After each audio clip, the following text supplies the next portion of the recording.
Ultimo appuntamento con i pedagogisti clinici. Abbiamo incontrato la dottoressa Germi Sabrina che ci ha parlato del ruolo del pedagogista nella terza età, come invecchiare con successo.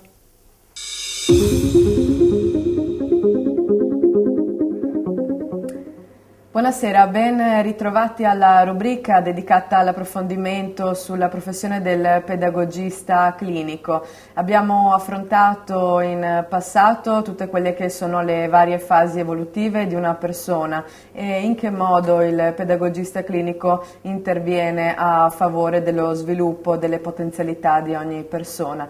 Oggi abbiamo con noi la dottoressa Sabrina Germi per parlare un po' dell'ultima delle fasi di sviluppo di una persona, quella degli anziani. E allora iniziamo subito con l'illustrare quali sono i bisogni principali che ha un anziano.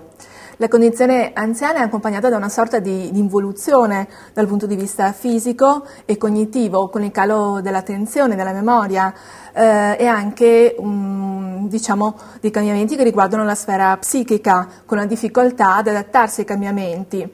Ci sono poi cambiamenti che riguardano la sfera affettiva, con l'allontanamento dei figli per causa del matrimonio oppure per motivi lavorativi.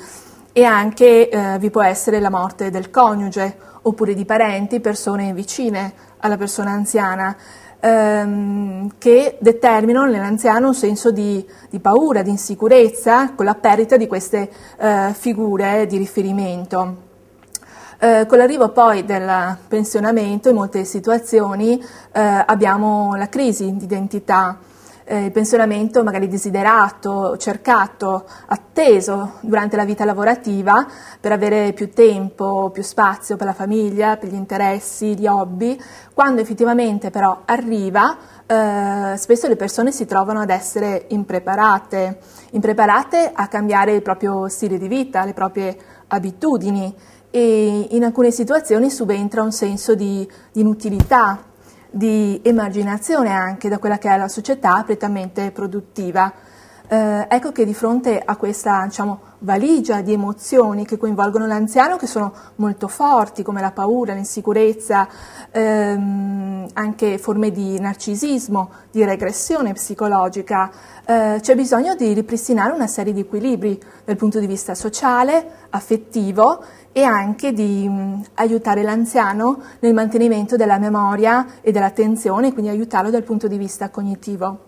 E quanto è importante in questo il supporto dei familiari? Talvolta è più importante rispetto allo sviluppo delle proprie potenzialità oppure no? Diventa importantissimo il supporto delle persone che stanno sicuramente attorno all'anziano, ma diventa anche importante la figura a volte dell'esperto. Di conseguenza il pedagogista clinico si affianca alla persona anziana nell'aiutarla innanzitutto a riuscire ad leggere quelle che sono le sue emozioni forti, come la paura, l'insicurezza, a darne un significato, e accompagna poi la persona a superare l'insicurezza, la paura, a trovare una maggiore stima di sé, una maggiore fiducia e a guardare in maniera attiva e interessata alla vita di fronte anche alla prospettiva della morte. Ecco, infatti a proposito di questo, una volta presa consapevolezza appunto di sé, del proprio corpo e di tutti questi elementi, come va affrontata più serenamente la corsa, diciamo, verso la morte che è inevitabile?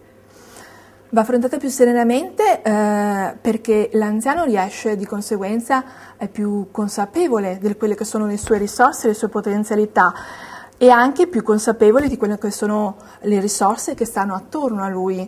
Il fatto di avere dei familiari che comunque sono per lui una risorsa, sono importanti e gli sono vicini. Riesce meglio ad affrontare la morte se di conseguenza ha vissuto anche la sua vita e sente di averla vissuta pienamente, e noi invece solo parzialmente, con magari dei vuoti, non sente di averla vissuta a pieno. Bene, grazie alla dottoressa Sabrina Germi. Questo voglio ricordare era l'ultimo appuntamento con l'approfondimento dedicato al pedagogista clinico, e buona serata.